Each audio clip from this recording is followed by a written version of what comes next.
Hi everyone, and welcome back to my channel. My name is Maor. My website, raymaor.com.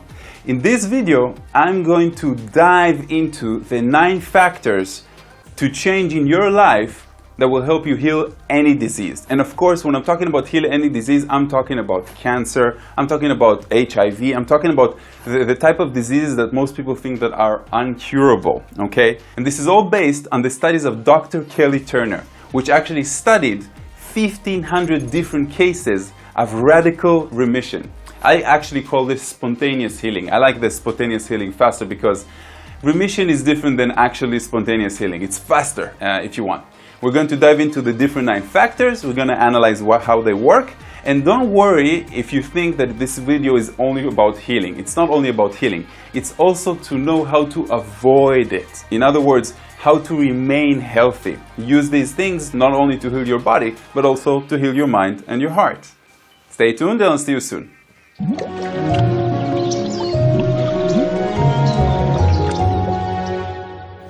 So I was inspired to do this video after I watched the documentary Heal, which I recommend to anyone, even people that are not sick. Because, you know, around us there are so many different people that are sick that can, I don't know, take advice from our wisdom. And because one day we might be sick as well, and we'll remember and we'll know how to avoid it. And during that documentary, there was one interview with Dr. Kelly about radical remissions. And Dr. Kelly interviewed 1,500 different people about their radical remissions and their spontaneous healings. And these 9 factors are the 9 factors that she found that most of them have in common, you can say. Now, of course, not all of them have all 9, but to a degree, these are the 9 most important ones. The first is that the feeling that they had created the healing itself. The second, most of them radically changed their diet. The third is that they took control over their health. In other words, they took responsibility over their health and they didn't play a victim. After that, we have following their intuition. Some of them used herbs and supplements. A lot of them decided to go on an adventure of releasing suppressed emotions. And this is very important, by the way. The others increased positive emotions. In other words, they followed their happy compass, like my friend likes to say. In other words, what do I do that I have a good time in my life? Others embraced social support. In other words, they yelled out, I need some help, I need love, give it to me. And they, of course, received it from the people that are around them. The next one is deepening the spiritual connection and having strong reasons to live. Now let's follow them one by one. The first is the feeling creates the healing. And what do I mean? When we feel as if our body is already healed, we are actually attracting that vibration back to us.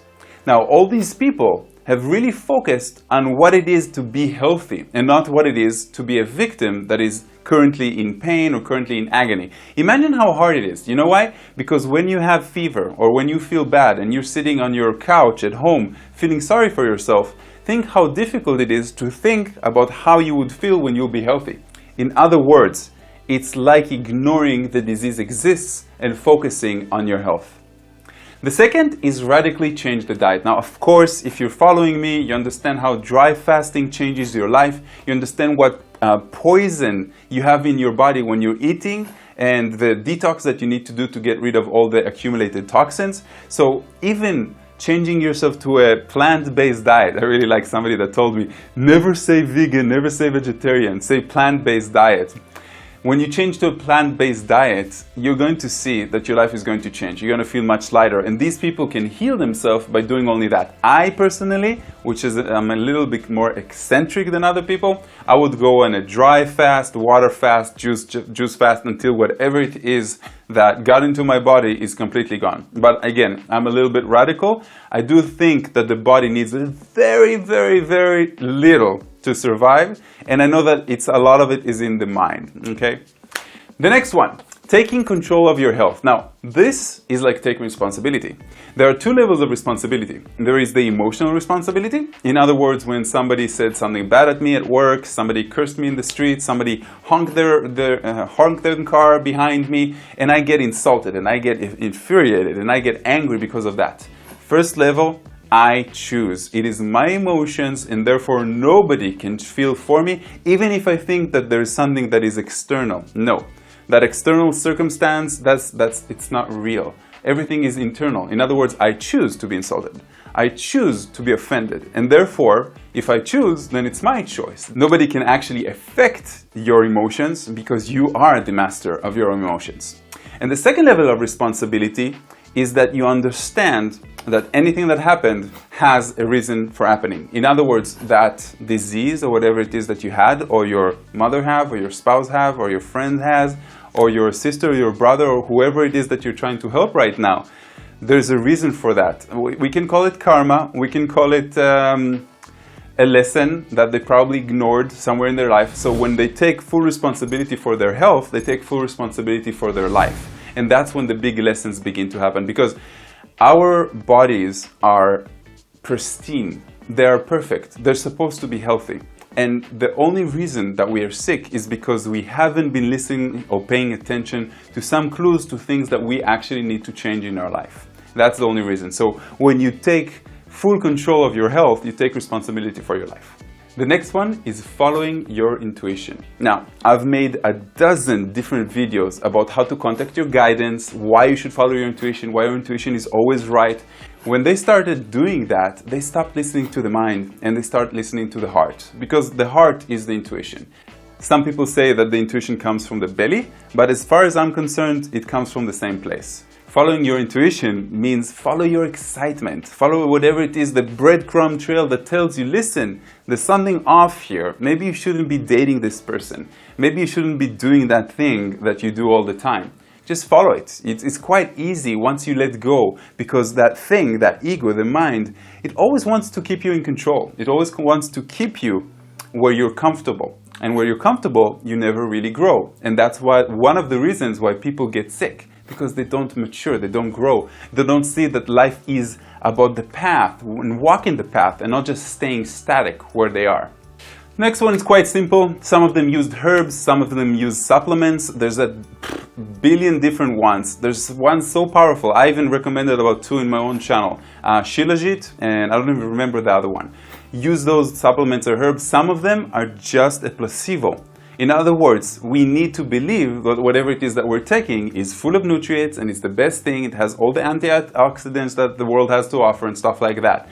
Maybe it does, maybe it isn't. Maybe it's actually something that is physical. But whatever works for you in order for you to believe that you're being healed. Our next factor is releasing suppressed emotions, and this is a big one, my friends. This is a big one. It connects with the responsibility factor that we talked about before, but a lot of us suppress a lot of emotion, especially men, okay? Traumas, and we keep blaming other people, and again, it brings us back to the responsibility. Everything is in some way something that we asked to experience. Now, when a person gets stressed out, that's okay. The body knows how to deal with it. But when we do so every day, from everything, and we don't have to relax and chill and stuff like that, the body you can't afford to live your life in that way. And this type of lifestyle that we are waking up with an alarm clock to go to a job that maybe we don't really enjoy, to go back home to somebody that we maybe don't really love, always stress, always stress. So what happens?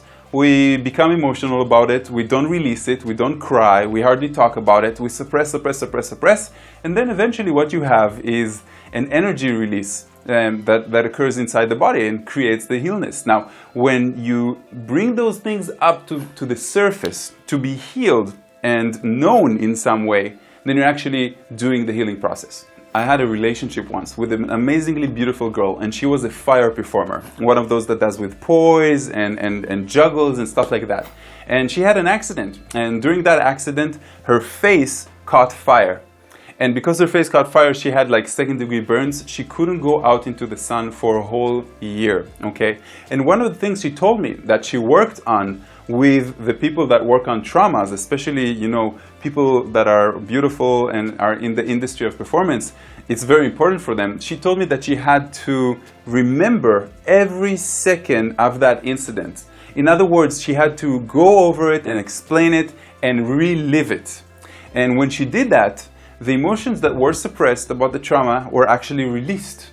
And the same thing we should do. We should talk about the things that bothered us. Not blaming other people, taking responsibility, but talk about it, bring it up to the surface.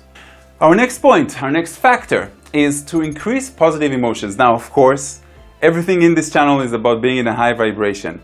Just like Tony Robbins says, and I love this guy. He's like, I saw him on stage. He's amazing. He's high vibration, non-stop, all the time. And when people are really, really high vibration, we have the positive compass that we're facing. In other words, what person do I enjoy having in my life? Why don't I see them more? What people I don't enjoy? Why shouldn't I get rid of them? You know, stuff like that. It's very, very simple, and most of us don't actually do it, and we actually should. Our next factor is embracing social support. And what do I mean? Ask for help, my friends. Call somebody that you love. Tell him, I feel weak, I feel bad, I need your time, I need your help.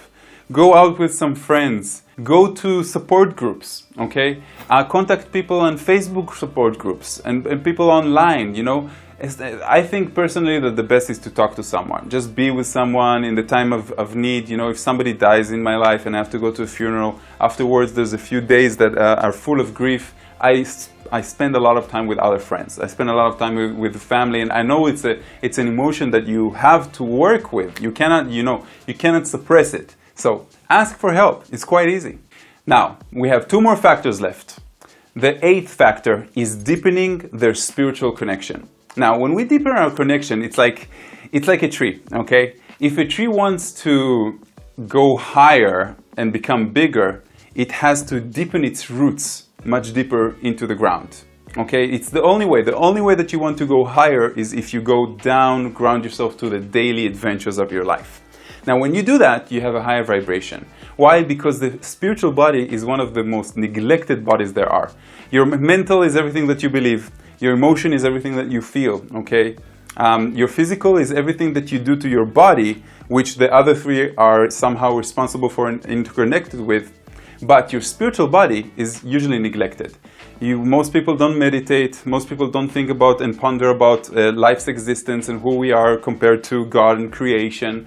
Most people don't work on their light body. Most people don't understand what it means to really be happy and really, enjoy life because they think that they don't deserve it. And most people don't really love themselves. So when you deepen your spiritual connection, you're working on all of those things. And again, closing a circle, high vibration. When you are in a high vibration, amoeba, bacteria, viruses, and different diseases do not vibrate that high. In other words, you are vibrating out of their existence. And the last factor is to have a strong reason to live. And what do I mean? When we are talking about people that have, stage 3, stage 4 cancer, some, doctors tell them that it's untreatable, and they see that their life is about to end, they start enjoying life. And a lot of people start enjoying life because they get sick, because they have cancer, they have something that is untreated, and suddenly they have a remission just because they found the reason to live. They started seeing the beauty in the small things. They started appreciating life. Reasons for living is not just the people that you love. It's to love yourself. It's to love the experience of being alive.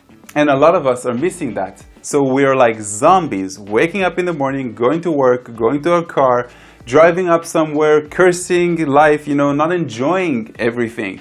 And when you have a reason to live, of course, your body naturally heals itself.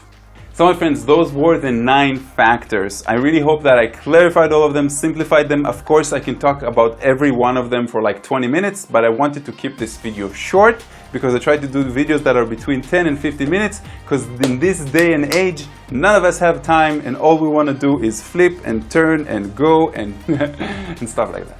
Namaste, and I will see you in my next video.